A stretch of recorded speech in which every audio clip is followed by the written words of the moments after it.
Olá, hoje vamos conversar sobre a singularidade, a ontologia da singularidade, a pluralidade ou ontologia da pluralidade a partir do pensamento de Hannah Arendt, especialmente o capítulo 5º do livro Entre o Passado e o Futuro. E nesse capítulo 5º nós temos ali a crise na educação.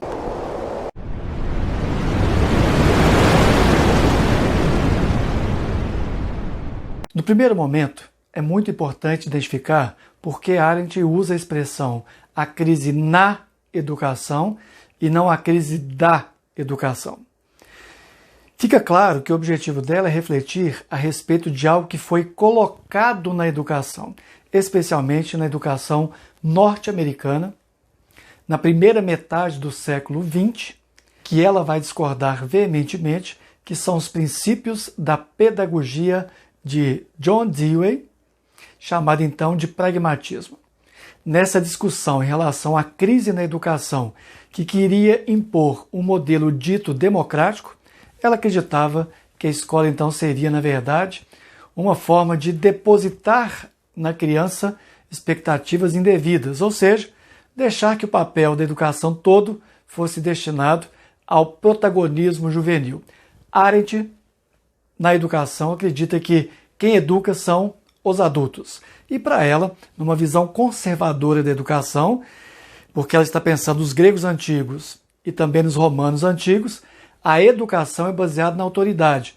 E os professores, os educadores, devem exercer essa autoridade em relação à criança, em relação aos jovens, para poder fazer então o seu papel pedagógico. Diferentemente dos pensadores, dos comentadores de Hannah Arendt no Brasil e pelo mundo, eu discordo da noção de que haja apenas uma chamada ontologia da pluralidade no pensamento arendtiano. O que seria então essa ontologia da pluralidade? Todos somos plurais porque nascemos diferentes uns dos outros e em alguma parte da vida nós vamos passar, digamos assim, pela ação no espaço público, no mundo comum. Ora, apenas a ontologia, ou na verdade a constituição de seres humanos, cidadãos, seres sociais, seja lá o que for, em sociedade, dentro de um corpo político, se a gente pensar a ontologia da pluralidade como única forma de entender o pensamento arendtiano, há um enfraquecimento radical da própria obra de Arendt. Afinal de contas, apesar de não ser pedagoga, apesar de não ser uma especialista nas teorias da educação, Arendt contribui com uma visão muito própria sobre o que é o fenômeno da educação no século XX e que para hoje é muito importante, inclusive.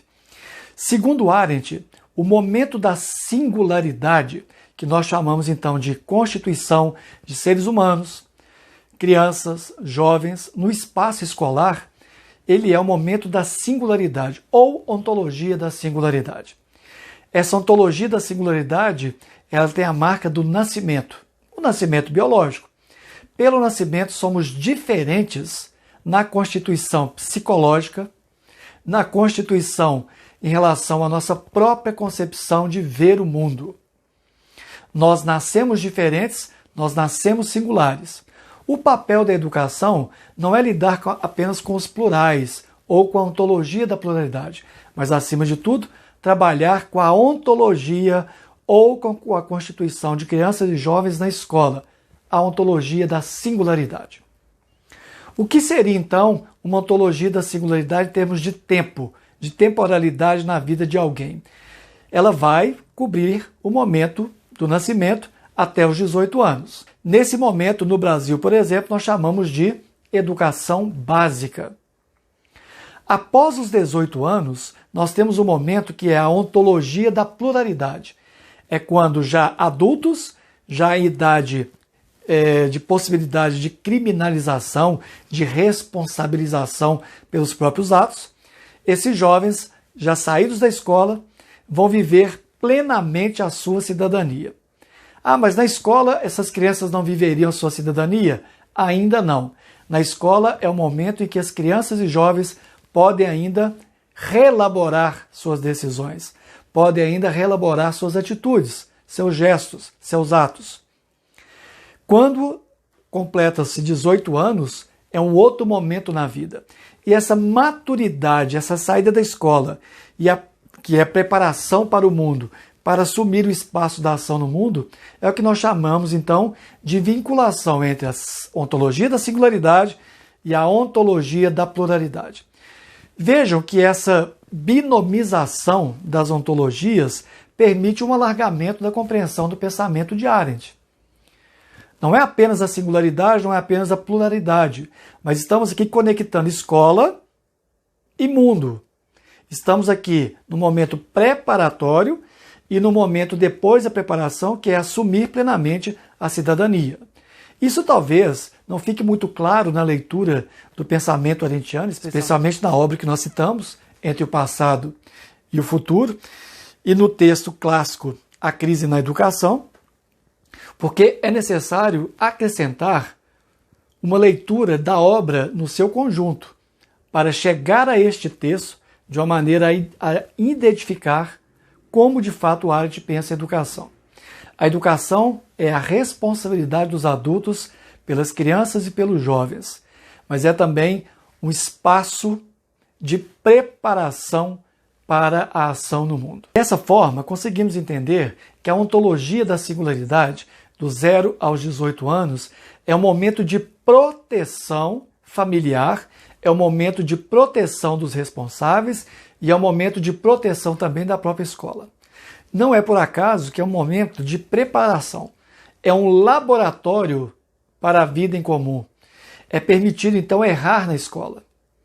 Dificilmente no mundo fora da escola, depois dos 18 anos, um gesto impróprio ele será simplesmente deixado de lado.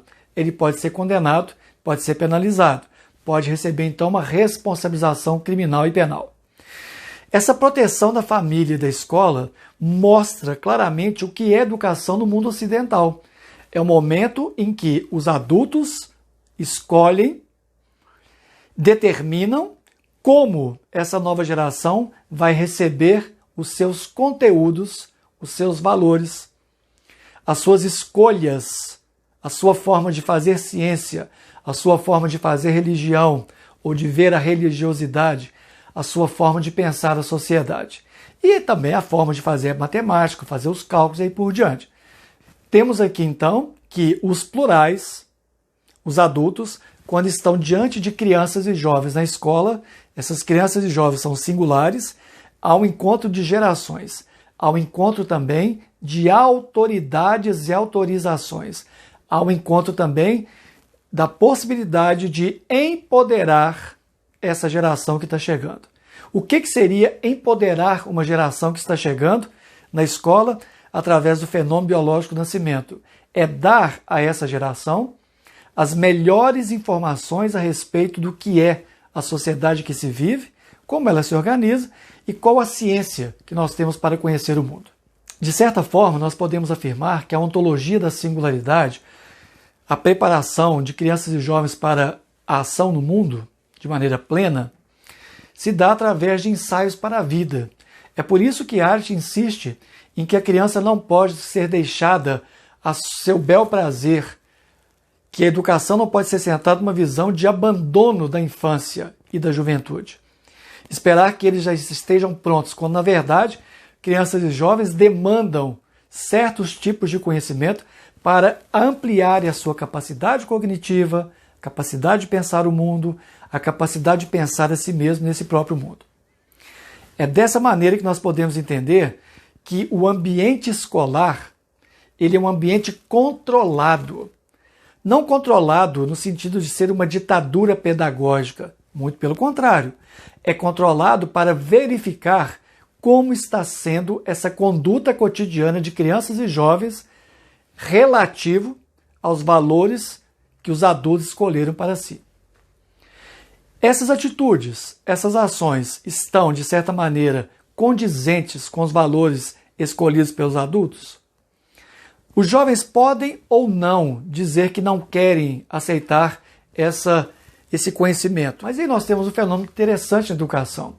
Quando eu não concordo com uma estrutura explicativa de alguma disciplina, uma disciplina acadêmica, um tema determinado e aí por diante, eu tenho que aprender sobre aquilo para depois dizer que não concordo e elaborar algo melhor, algo mais avançado. É assim que a humanidade caminhou até os dias atuais. Homens e mulheres rompem com o conhecimento que lhes foi dado, reaprendem a ver esse conhecimento, contradizem e modificam. Isso faz parte da estrutura do conhecimento que nós temos no mundo ocidental.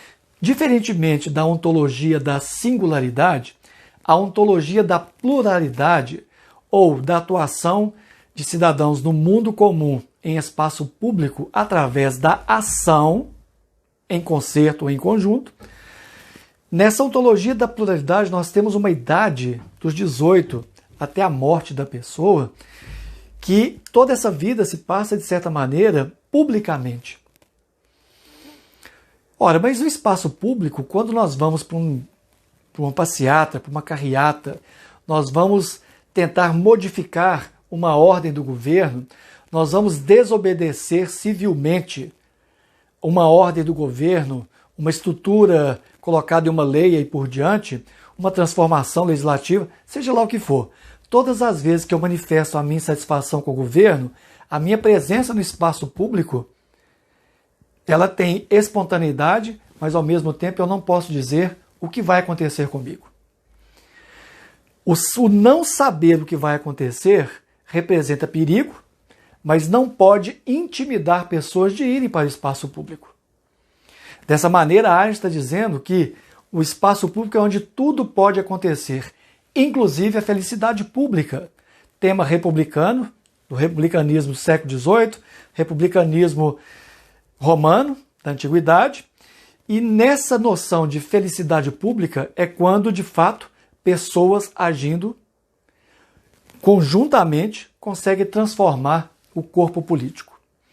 Ora, a boa ação política pressupõe a formação de um bom pensamento pela escola. E o que seria um bom pensamento? O bom pensamento é aquele pensamento que é forjado na capacidade do cidadão fazer escolhas que são éticas, que são importantes para a vida em comum e que, acima de tudo, preservam o mundo que nós conhecemos, mas preserva o lado bom desse mundo. Cultivar, ter cultura, representa para a arte, então, não ficar apegado a um passado que já passou, já foi, mas quando a gente pode trazer uma tradição que vai nos ajudar a pensar os dias atuais, esse é o papel, inclusive, da escola. Esse é o papel, inclusive, dos movimentos sociais. Na escola, normalmente, nós não vamos dizer que crianças participam de movimentos sociais. Isso é muito comum quando já na fase adulta da vida. Isso não impede, mas, de certa maneira, é um limitador. Estar no movimento social significa que é também uma forma de colocar-se em risco, já que atuar no espaço público, apesar da espontaneidade, apesar do exercício de liberdade, é também colocar a própria vida em risco. Por fim, nessa ontologia da singularidade, completada com uma ontologia da pluralidade, nós conseguimos entender melhor o que Arendt tem a nos dizer a respeito das fases da vida, da infância, à juventude, até a maturidade. E dessa maneira conseguimos entender melhor o que para Arendt é o papel da escola, o papel da educação no século XX, onde ela viveu, e também nos dias atuais.